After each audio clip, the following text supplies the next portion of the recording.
Good morning, good morning. What have we got there? Ah, let's have a look. Let's just move that camera. That might help it. All right, yeah, we're good there. We're good. Good morning, everyone. I don't know why I'm looking up there. My camera's here. Good morning. Hi, Donna. Let's just switch this off. How's the work going? Is it going well? Are you good? Can you hear me all right? Is there any buzzing? Sometimes it buzzes a bit at the beginning. Who else is coming on this morning? Let's have a look. We're going to talk about sleep and motivation this morning and a little bit more facts. We've always got loads and loads of facts coming over. You can hear good. All right, so let's crack on then. Where's everyone this morning? Perhaps they are sleeping themselves, having a good old snooze, hopefully. So let's get on with this then. So let's have a look at sleep. Sleep is Mother Nature's best effort at immortality. And how many of us struggle with sleep? I think we all struggle on and off with sleep. So, you know, the more that we know about it, the better. And the more that we put it at high value. I think it's another one similar to water, really. I think we really underestimate the value of water, and we need to have that little alarm on our system, and we need to also have a little alarm in our heads about like how we can keep coming back to check on our sleep, because you know, might think that we have a great night. Morning, Iris. Might think, you know, that we're doing well on our sleep. Then sometimes if you check in about the amount of sleep you've actually had, you start to realize, like water, it reduces and it reduces, and before you know it, you're back to having 6 hours of sleep rather than trying to get that 8 hours. And probably, you know, the best thing to do about that is not to panic and go into like, I'm not getting 8 hours, but it's to start to try and work on building your sleep back up by 15 minutes every day. I'm looking up there for that camera, it's not, it's there.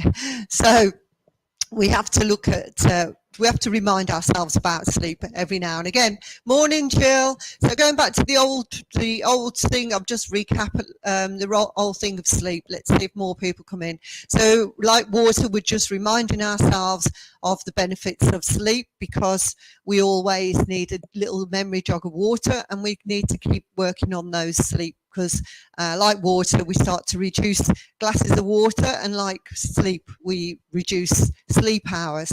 So 30 years ago, the explanation of sleep was to cure sleepiness, and that was it.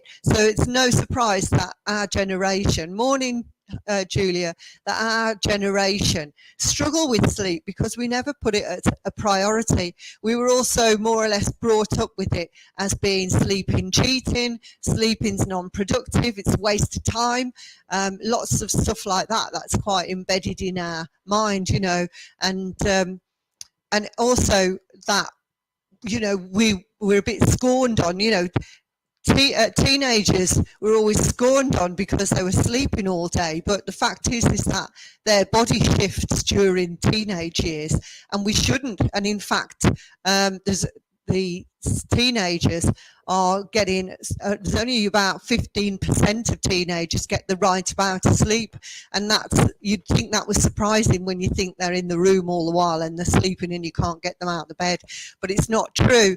So we have all those things that is going on in our history of sleep, and we try to also push ourselves into somebody else's body clock, which again is totally wrong. So studying people with dementia, there was a study that showed that dementia eats away with sleep, and a scientist, neuroscientist called Matthew Walker, he is a big neuroscientist in America on sleep, and he was starting his studies on dementia. That's where he started, but then he switched to being a professional on sleep, and because of the studies of dementia, and the study with dementia says that it eats away at sleep, but it isn't. He found out that obviously the lack of sleep is one of the causes of dementia. So that's huge. If we go back to the beginning of the week, you know, when we said the 7 ailments, we didn't mention dementia, obviously, but we know that that's a big thing, and it's continuing to happen. And there's no surprise really, because we have so many distractions that have created now for us to have this lack of sleep. You know we can tune into work any time of the day or night now on the laptops. We've always got phones by the side of us, and again, looking at our lifestyles when we were brought up, when we were younger, this is something relatively new for us, because you know we didn't, once we left work, we hadn't got any electronics or anything to carry on with that work if you had to tune into the office or open emails. So all of these, it's no surprise really if we look back at the history as to why dementia is increasing. So the other things, like the things like Netflix, that we all are looking, we can look at anything on the television at any time of the day, whereas we only had 4 channels and it was going off at like 10:30, 11 o'clock at night. Again, that because like the CEO of Netflix actually made a statement to say he was going to commit war on sleep. That was one of his main aims that he was going to do on the people. And I mean, look how awful is that, really? You know, we know the effects that has now on us. So, you know, we know it's an essential biological function, and it restocks the weaponry, immune arsenal in our body. It regulates our sex hormones. So if we are perimenopausal, then it's going to be the big source of recovery when you're perimenopausal. When you're postmenopausal, sex hormones are pretty much gone. You know, they're really reduced an awful lot. You haven't got much left anyway. But you know, what you have got is a little bit stored in cells, certain fat cells as well. So, you know, sleep can help that, obviously, but we know that it balances out the rest of the things anyway. Hunger hormones has a massive effect on our hunger hormones, and sleep can de-escalate anxiety as well. And that again is something that is huge in our society and seems to be growing more and more, doesn't it? So to be then up against companies that are trying to tell people that they've got to work longer hours to meet deadlines and stuff like that. Working longer hours also has an impact on accidents, so we are more susceptible. I think it's like there was doing a study on doctors who work 12-hour days, and there's like 168% more chance of them having an accident driving home from work than those who are in the normal working hours. So we've got to really look massively and keep looking at this sleep, because we know that it also de-escalates anxiety, and it clears toxic Alzheimer proteins in the brain. I've just found a dog's ball, and it's like ever so nice on the foot. That's what I'm doing, fidgeting. I've just stood on it by accident. I'm thinking, oh, in my subconscious, like, oh, that's really nice. Stop it, Gail. I mean, it probably irritating you. So we know that we have glymphatic waste dump. We've spoke about that an awful lot about during the sleep time, the sleep hours, that, you know, if you've got any pressures and that in life, well, the brain has a natural glymphatic waste dump. It is like the bin men coming to take the rubbish out. So the other thing that is becoming more and more popular now, and I'm in this club, is having a sleep divorce. Okay, don't tell your partners I was the one to encourage it. But, you know, again, there's a lot of studies to show that sleep divorce is highly effective. You know, we are all not great, and if you find that you're going out to work at different hours completely to your partners, or coming in or going to bed at different times, then this has a massive effect on our quality of sleep as well. And so there's about 1/3 of people that are having sleep who will admit to there being a problem on that, and who will also be saying that they have had a sleep divorce. Just 1/3 of people. Because when we were, there's some fascinating facts about sleep and the way that it works in nature, and some of you have probably heard loads of it. But you have like birds. Did you know that birds? You probably do. Tell me if you do. That birds actually, they have hemispherical brains, so that they can have one part of their brain asleep while the other's awake, because they've got to perch on a perch, obviously, to sit on a perch. And when you see them on a branch and they're all on one branch all together like that, the birds, say the three birds on the outside are using, if they're that side, they're probably using their left side of their brain to be alert, the right side asleep. And if they're on that side of then they're using the opposite, because they are keeping the tribe safe on the outside. And that's why they've got hemispherical brains, so that they're not all sleeping together. And the human body works similar to that. That's why we haven't got hemispherical brains, but what we do have is we have the ability, we have the different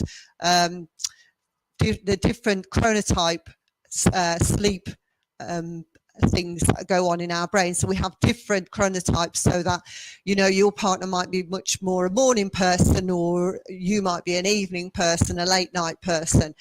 And that's why we're a mismatch in the bedroom, really, as far as sleep's concerned. So, and that again is there created as a tribal thing, so that half of us would have been looking out for the other half while one lot was sleeping, and we only had vulnerable sleep hours altogether by about 2 to 3 hours during the night. So it makes a load more sense, doesn't it, to be looking at whether we should be sleeping apart. So there's ways, whether, you know, and we only have like a bookend of sleep either side, you know, when you get into bed and when you wake up in the morning, maybe, but for some of us, we don't even have that. So, you know, for a better quality sleep, it's a good idea to find a different location for sleep, for the actual sleep. It's also shown to increase, so for those who say, no, we're not going to do that, it actually shown to increase libido and have better physical things outside of those times. So the science is there to back that up. So I'd much rather have a good night's sleep, to be fair. And I mean, how many years of like disrupted sleep, bed sheets rustling and, you know, snores, and from both sides, grinding teeth on my side, good God, you know. But the Scandinavian way, they do it by just having separate beds in the same room. So they eliminate just the bed rustles, and I suppose you can get out of bed easier and go off to work. So, but this is becoming a lot more popular, and in fact, don't we see that the royal family, you know, the royals, they use different bedrooms and always have. It's just the way that it has been.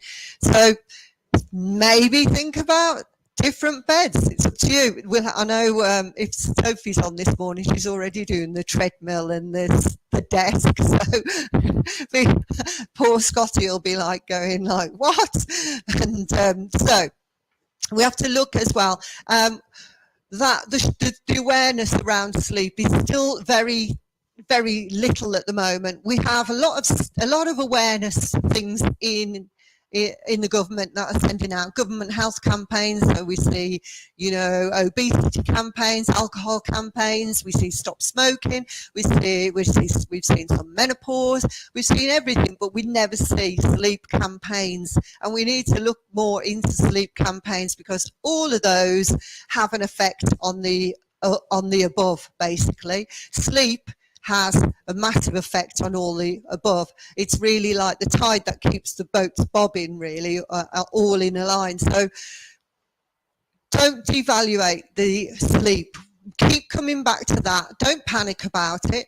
We can look at naps. Naps for sleep are supposed to be only kept to 20 minutes, because once you go into that deep sleep, it's not as beneficial, it's not as good for us. We often wake up and we've got a sleep hangover with that, because we've gone into that deep sleep, and that's when certain other stages should be happening in the brain, that lymphatic waste system and stuff that's supposed to happen. So when you're napping and you go in towards 90 minutes, 45 to 95 minutes, that's when, if you wake up, you are trying to pull yourself out from a deep sleep, which isn't as beneficial as 20-minute sleep. Each sleep stage has their own benefits. So a 20-minute sleep, 10 to 20 minute sleep, can increase alertness by 50%, and can increase performance in the gym too massively in that time. So